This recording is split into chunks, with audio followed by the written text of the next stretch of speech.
Hey guys, welcome to the channel. If you enjoy my content, I'd really appreciate if you'd subscribe. Anyway, let's get into some stories while I practice ice boating. 1. What is something you saw you were definitely not supposed to see? So this reminds me of a friend from college.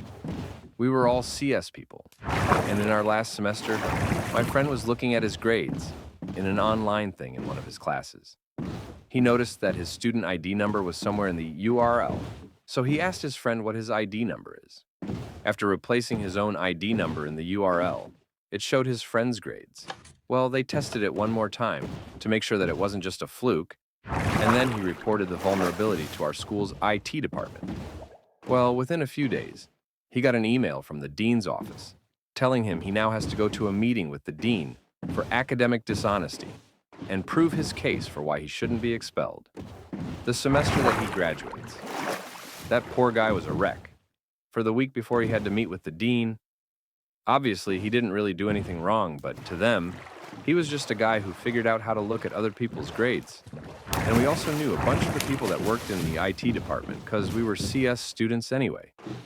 It was ridiculous how they didn't make it a first point to say, "Oh, hey, he just brought it to our attention so we could fix it." Instead of, "Oh, hey, this dude was looking at other people's grades." But luckily, it all turned out all right. I think he had to write an official apology letter or something to the school and students whose grades he'd looked at, which since they were his friends and they didn't care, was thoroughly pointless. This one was crazy. I'd be really annoyed if it happened to me. He was just trying to help. Anyway, here is story 2. What is something 99% of people do wrong but have no idea? Argue Modern Media has shown us that being loud and throwing accusations around is the best way to argue. The amount of fallacies and angry vibes that I encounter when just trying to make a point is ridiculous. I see hear a ton of red herring and straw man arguments as well. People not responding to actual claims being made, preferring to go off on tangents they themselves created. And then if they don't get their way immediately, they say you are just trying to win, despite never actually refuting your point or presenting a valid counterpoint. I feel this. Sometimes when I just want to have a discussion with someone and we disagree on something, it just turns into this. Story 3.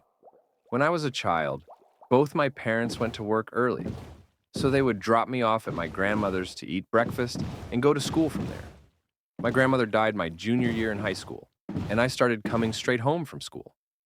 During this time, my mother started complaining that when she'd get home from work, the receiver of the phone, an 80s-style corded push-button phone, next to her bed was left off the base. I wasn't using the phone, but she would insist I must have because the phone was hung up properly when she left for work. One day, I got home a little early. Now I need to pause and tell you about the layout of our apartment. From the front door, I looked directly into the living room, dining room, the door to the kitchen, and the short halfway that led to my parents' bedroom and my bedroom. There was no other door. The windows were old-fashioned, narrow casement windows with screens, and we were on the 3rd floor. Anyway, as soon as I walked in the door, I clearly heard 2 footsteps in my parents' bedroom. I dropped my school bag and foolishly ran to the bedroom. It wasn't far and took only a few seconds. I got to the bedroom and no one was there. However, I immediately noticed that the receiver of the phone on my mother's bedside table was on the floor. It was placed so that the cord to the base was stretched out as far as it could go. I later tried to replicate the placement by shaking the table, tipping the phone, etc. I could never get the receiver off the base. When I finally resorted to knocking it off with a finger, it would fall on the table or next to it. The only way I could replicate the placement of the receiver where I found it was to carefully stretch the cord, place it, and hold it for a few moments. It could not have gotten to that spot by accident. When I found the phone, I hung it up and it immediately rang. I answered it, and it was my dad. He asked what was wrong. I asked him why he asked. He said he had called, apparently just before I got home, and someone, he thought it was me, answered the phone but never said anything. He finally hung up and had been trying to call back and only got through after I hung up the phone. I've never figured out what happened. I definitely heard footsteps, and I'm just as certain there was no one there. No one went by me. The windows in the bedroom were not disturbed, and my parents had too much stuff under the bed and in the closet for anyone bigger than an infant to hide in either spot.